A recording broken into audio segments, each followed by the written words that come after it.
Welcome to Mitra story reader. আবার আজকে একটা ফাইটিং ফ্রাইডে স্টোরি নিয়ে চলে এসেছি। তো সেটা তো তোমাদের বলবোই। একটা তারাপীঠের ভয়ানক গল্প আছে, একজনের সাথে হয়েছে। তার আগে তোমাদের কিছু সুন্দর জিনিস দেখা। এই দেখো, আমি একটা কানের দুল অলরেডি পরে আছি, একটা আমেরিকান ডায়মন্ডের ছোট্ট ড্রপস।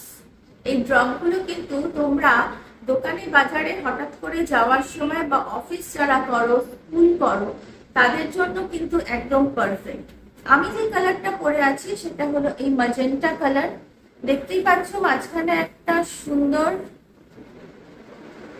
স্টোন আছে ম্যাজেন্টা কালারে, তাকে ঘিরে রয়েছে আমেরিকান ডায়মন্ডস এর মাইক্রো সেটিংস, মানে পুরো জিনিসটাই মধ্যেই কিন্তু স্টোন রয়েছে, একটা দিকও ফাঁকা নেই।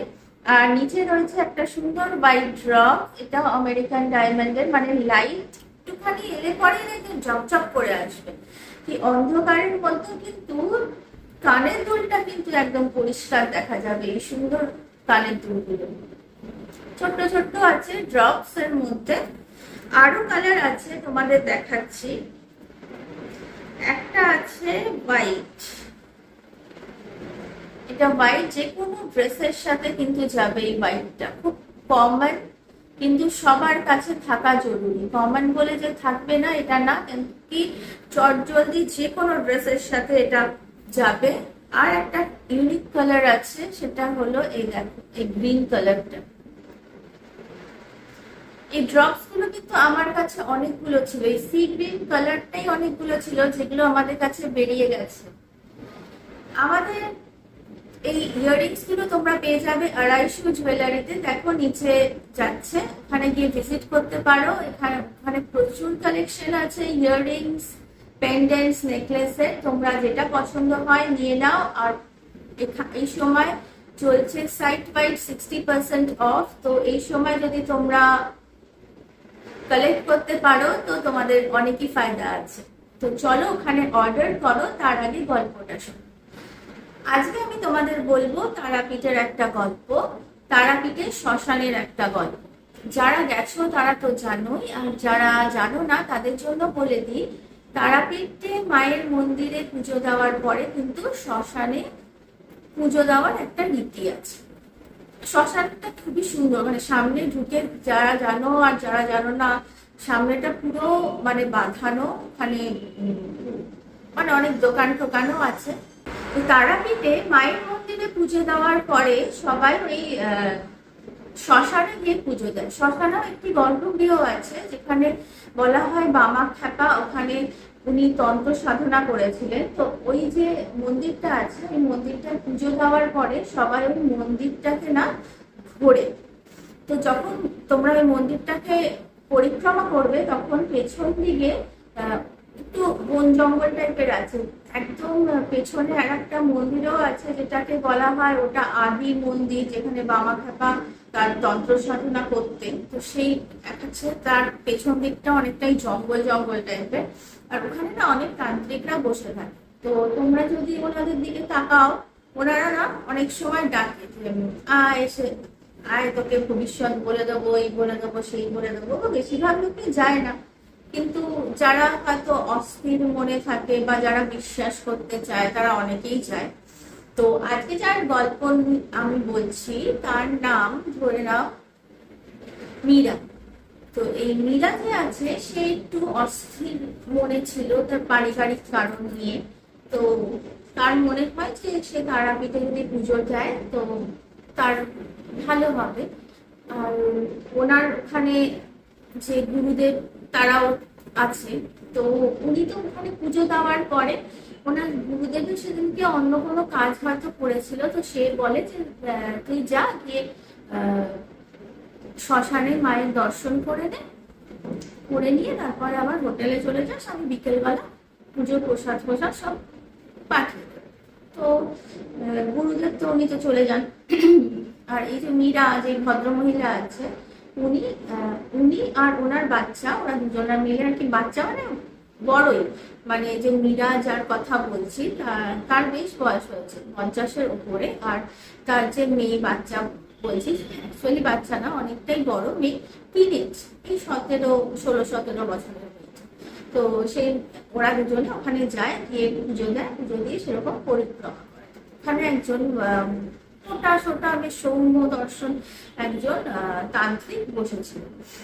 মানে যেরকম তান্ত্রিকটা আমরা ভাবি যে ওরকম ঠিক না, জটাধারী ওরকম নয়, সৌম্য দর্শন কিছু একটা সামনে অনেক জিনিসপত্র মানে পুজোর সামগ্রী নিয়ে বসে আছে। তো ওকে না এরকম ভাবে ডাকে যে আয় বেটা আয়, আমি জানি তোর হয়তো, ওরা তো অনেকেই মুখ পড়তে পারে বা মুখের এক্সপ্রেশন দেখে অনেকেই বুঝতে পারে।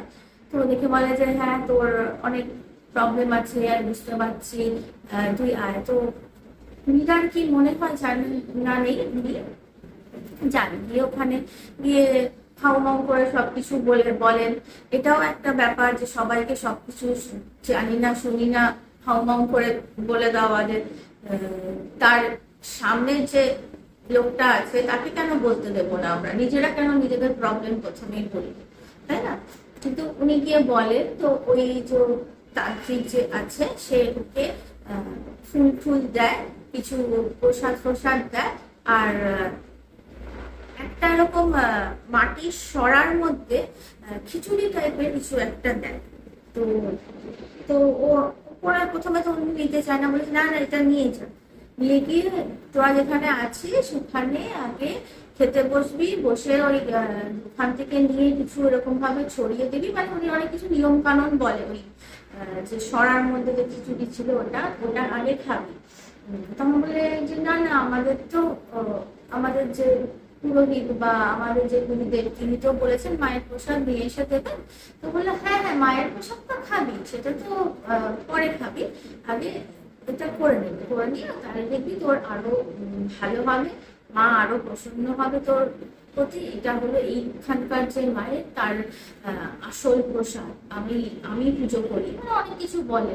আর এমন ভাবে বলে যে ওই যে মীরা বলে যে ভদ্রমহিলা তিনি খুবই আপ্লুত হয়ে যায়। তো ওর তো নিয়ে যায়, মেয়েটাও নিয়ে যায়। তারপরে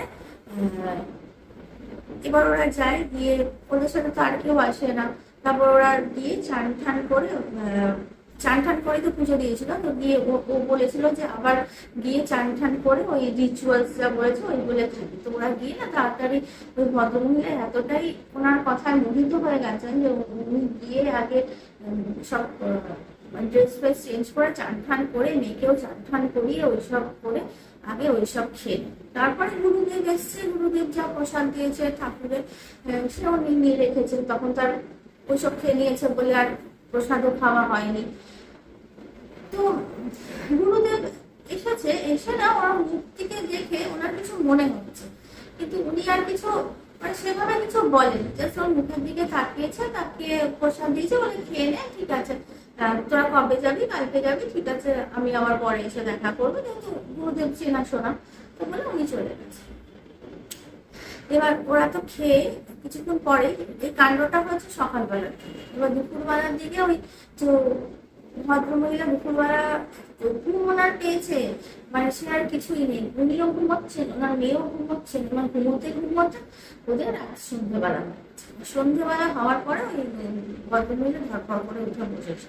উঠে বসার পর থেকে যেন ওনার মনে হচ্ছে কে যেন বলছে যে আয় আমার কাছে চলে আয়, আমার কাছে চলে আয়। এবার উনি তো বুঝতে পারছেন না কি হচ্ছে। এবার উঠে এদিক ওদিক তাকাচ্ছে, কিছুই বুঝতে পারছে, কিন্তু ওনার কানের কাছে যেন মনে হচ্ছে কে যেন ফিস ফিস করে বলছে যে আয় আমার কাছে চলে আয়, আমার কাছে চলে আয়, এসব বলছে। তো উনি ওঠেন, দেখছেন মেয়ে তখনও ঘুমোচ্ছে। উনি উঠে দরজা খোলেন, দরজা খুলে অলরেডি বেরিয়ে যায়, গিয়ে সেই শ্মশানের ওখানে যায়, গিয়ে দেখে যে ওই যে লোকটা প্রথমে তান্ত্রিকটা ছিল সেটা তিনি বসে আছেন, সামনে ধুনি জ্বলছে, আগুন জ্বলছে। তো গিয়ে এবার বসে, তারপর ওনার যে কি হয় ওনার আর মনে, তারপর এদিকে মেয়েরা আর একটু পরে ঘুম ভাঙে, মা নেই পাশে।